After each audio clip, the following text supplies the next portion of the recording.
Hey there, everybody. It's one more cup of coffee and one more review in this apartment. I'm kind of surprised. I figured I wouldn't, but I was playing Sid Meier's Civilization 2, and my eyes started hurting from staring at that effing map for for a while. So yeah, I figured I might as well do one more. I might as well finish, play Mystic Quest for a little bit. And I guess I had been quite far in it because I'm also playing Metroid and a bunch of other games. And yeah, I finished it tonight, so I'll be doing the review on this. And this actually takes me back because Mystic Quest is a weird game. This was actually the first game I got. The first legit game I got through. Here's what happened. When I got my Super Nintendo for the first time, it was my Christmas present, and I got a really crappy golfing game, Draken, which I actually didn't like, although I know people that liked it. It was a weird game that I got. It's kind of this odd game. I really can't explain it. It's one of those games you have to actually play to kind of understand. And the other game I got, which was kind of funny that I got, was Flashback. Now, I would love to talk about Flashback, but Flashback hasn't worked in years, and I can never seem to find another copy of it. So, yeah, I can't do Flashback.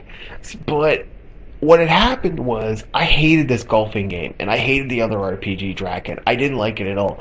And one of my friends started playing Draken. I lent him Draken, and he lent me Mystic Quest. And one of my friends was like, well, it's kind of cool, but, my grandma bought this golfing game for her. I don't know why she bought this effing golfing game. Why would you get any golfing game? No offense, but, if I can't kill it, I ain't gonna have fun in the sport. I want to be able to it's just okay. It's like if I play hockey, for example. I want to play hockey. I'm the guy that nails people. I'm the guy who I'm not worried about scoring goals. I'm worried about knocking people into walls. That's more fun for me. Football, same deal. The only sport I ever really loved and got truly in love with was wrestling. But normally I wasn't into sports. I'm not a huge sport person. Main reason I hate sports is because I was surrounded by certain people who are fascinated by sports. See, when you're drowned by sports, it gets annoying. So she gave me this she got a game for herself, to be perfectly honest. She got a golfing game for herself. And she couldn't understand it, so she never played the game. So I got this crappy golfing game, and a friend of mine was like, well, I don't like this Draken game, but, hey, let me try this golfing game. Maybe it's going to be fun. And he fell in love with it. So he said, I want to trade you one of my games. So I actually got Mystic Quest off him. And that's actually how I got my Mystic Quest. I did it through trading. Reason digital rights management sucks, by the way. Because trading video games was something you could do. I still do that on occasion. I occasionally do that with other stuff. And it's a great way to do stuff. Literally, for instance, I'll buy a DVD Blu-ray set. I'll buy a DVD Blu-ray combo. I'll keep the DVDs because it really doesn't matter to me if I have I have the brand new Blu-ray. I couldn't give two FUCKs about that. I couldn't give anything about it, and I'll keep the DVD copy, and then I'll go to one of my friends and go, hey, what anime series do you have a DVD Blu-ray copy of, or what movie or TV series do you have that has a double set? And he's like, oh, well, I have this, and I'm like, oh, okay, I'll get your DVD copy then. And literally, I've been doing that lately. And I've doubled or tripled my gaming stuff. I've doubled or tripled my collection by doing this. And I get to see a lot of series that I normally wouldn't be able to buy or afford. I can't afford, to spend a crap load of stuff. So, you know what? Even the idea, I know they said they dropped it, but even the idea that they're gonna make it so that you buy a game, you're stuck with that game, is such a fuck you. It's not even funny. And I don't know if I've brought it up before, but I'm pretty certain I have. I hate that. And this is proof positive. I had a crappy golfing game, which my grandmother bought for herself, played 2 times, didn't like it, stopped playing it. And a game I had no interest in playing, an RPG I had no interest in playing, and I was able to get, by trading in a golfing game, a crappy golfing game, I was actually able to get something awesome. I gotta say this. That is why trading should exist. I still do it. I go to pawn shops sometimes. I'll drop off stuff I don't want, and I'll like hit. I'll go hit the like video games, the used games. I'll go hit the used movies. I'll go hit the used anything. It's worth doing. If you want to do stuff cheap and actually able to get stuff, it's worth it. Like I'm looking at getting a GameCube right now. I'm actually piecing over that, and this like I said, trade is trade. It's awesome. You should do it. If we can keep trading, that's the best way to do it. You know, just don't trade a broken disc. I've had that happen a lot. It's a big old fuck you. Oh, yeah, I've had that happen on 2 separate occasions. That pissed me off. So I'm going to be talking about Mystic Quest. This game, I've heard everyone call it baby's first RPG, and I've heard people rip on it. And you know what? It's an okay game. The storyline's somewhat simplistic, but the gameplay itself is actually quite fun. So you play one of the biggest argument heroes I've ever had with other people. I think you get to name his name. I think his name's actually Alex originally. I can't remember what his name is. I always change it to something else. I got a whole lot of characters named something else. One sec, drink break.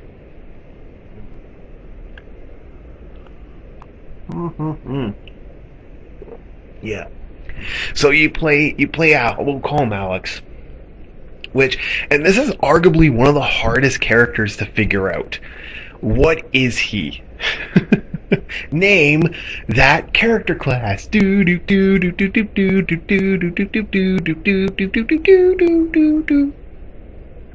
Okay, Mystic Quest, name that character class. Okay, he's not a paladin because there actually is a character that truly is a paladin. You can actually tell he's a paladin. He's not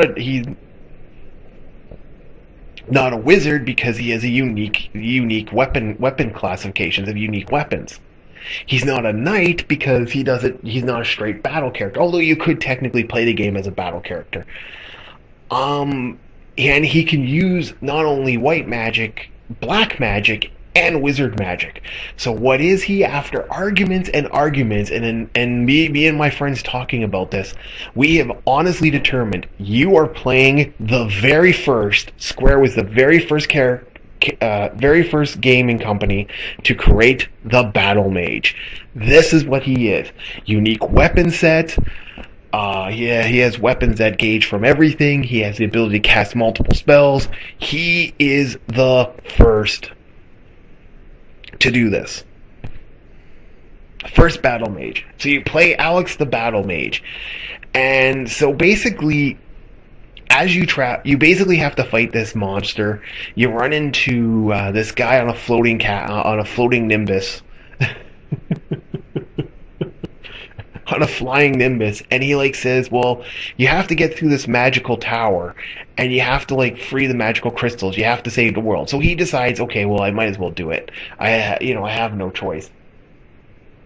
So he goes into his first location, and basically everything, the trees, everything kind of looks kind of rough and ramble, and everything's not looking too good. And you go in and it's wow, okay, you gotta fight your way through some monsters. You get to the first village and you find out that you want to get to this one location to basically get through this dungeon area. So you have to go through the forest. So you find this druid, this redhead druid named Kylie. I think her name is Kaylee. I think it's Callie. I think Callie. Kali. I think is how it's spelled. I don't know how to say it. Callie. I think it's Callie. We'll call Callie. Callie basically, she's like. So she basically goes through the villa. You go through the forest, and then she basically, by chopping down this tree, she gets attacked and poisoned. So she ends up getting hurt. So you have to take her back to her village, and from there you get her axe, and then you can travel through the forest yourself. And by traveling through the forest yourself, you end up meeting a thief character named Tristran, which he's basically looking for treasure. He's a huge treasure hunter. He's looking for magical stuff. So you're basically both on the same trail to find this. Actually, he stole the magical potion that you needed to save the young girl. This guy is, by the way, Tristran is a total douchebag. He's kind of a douche character. So basically, he's like, yeah, I'll help you. I'm gonna hold this potion over your head, and you help me you help me in this dragon graveyard. So you basically go to the dragon graveyard and you fight this dragon, the skeleton dragon, or bone dragon, I guess, because technically, yeah, it was bone dragon. I think that's what he was called. I don't know, was he called Dragolich? Anyway, I think it was Bone Dragon. So you fight this Bone Dragon, and when you kill the Bone Dragon, all of a sudden the magical crystal of Earth appears. And the game changes. And this is something I liked about this game. Every location you go has something happen to it. So for example, this location, everything becomes lush and green again. When you go to the next location, everything's ice. And you have to fight through these ice locations. And when you free the water thing, everything becomes lush and green again. When you go to the fire area, there's earthquakes constantly happening. And when you beat that one, the earthquakes stop. When you go to the wind one, you really don't get to see much for the wind, really, except for the fact when you enter into the main town, it's really windy. But you get the wind, when you defeat the wind area, the wind stops. So that's kind of cool that they did this in the game. That was really kind of neat. And like I said, as you travel on and defeating the crystals, you get different characters. Phoebe, which is a sorceress, from what I can tell. Reuben, which I was telling you about, the paladin. He's a paladin. Literally, he uses a morning star as a weapon. He uses nothing but white magic. He is a paladin. You get Kaylee, or whatever that character's name, the redhead, who I think is a druid, because she doesn't use even her black magic spells don't use, she uses like white and black magic spells, but none of her spells actually, she doesn't have the fire spell. She has water and air, but she doesn't have fire, which is kind of interesting. And then you eventually get Tristran again, and you kind of you get these characters kind of transcend through this epic storyline. I wouldn't say epic storyline, but through a decent storyline of you slowly traveling through location. And it is kind of funny how the characters come in and leave and stuff. The NPCs actually, this was one of the few video games that did this where the NPCs have funny leave points. Like one of them, I love the sorcerer thing. She's like, you know what? I'm gonna help them faster. Can you give me one of those bombs of yours because her grandfather Spencer is kind of he's digging for some reason. There's really no explanation to the fact he's digging. I guess he just wants to dig stuff. He's a little diglet. So he's constantly digging in this one location. And so she's like, well, you know what, I'm going to use one of these bombs to blow an area up. So this is great. She blows the area up. She ends up causing a huge flood. You can't get back into the area through a normal way. And she's like, oops, sorry, I didn't mean to do that. And it's kind of funny because she doesn't say anything to you either. It's kind of funny. You see her blow something up, and then you see her just run off. And it's like, what the fuck, bitch? Just leave me there. You don't tell me something bad's happening. You just leave me there until I leave. It's like, oops. Well, I guess I never meant to do that. See ya. And it's kind of funny because your character has this moment where people will leave you abruptly, and then he'll all of a sudden like he'll shrug. He'll turn to the he'll turn. I guess you could say turns to the camera and goes, "What the fuck?" Kind of this shrug. It's like, come on. You can just hear it. And that is the funny thing. There is a level of sarcasm in this game, which is kind of fun. It's almost like it's kind of wanting to spoof some of the RPGs that were coming out at the time. And it is for a relatively short game. It is kind of fun. Now the big selling point to this, the gameplay. Wow, this game has awesome gameplay. Like, I enjoy the puzzles. Okay, it's a perfect level of challenge. It's not insanely difficult, but there's a little bit of something in every area. That is kind of cool. Like, there's always something to do. There's always like some unique different way they change it up every time. You have to and you get a huge set of weapon and equipment lists. Like, you get swords which you poke stuff with, which I know is kind of a weird thing to say, but you get swords which you poke stuff with. And you got to use this to actually hit secret switches in some of the dungeons. You get axes which chop down trees, which you also need to hit certain switches in certain locations. You get bombs which you have to use to blow holes through stuff, and then you get bombs you use like throwing bombs to get to certain locations.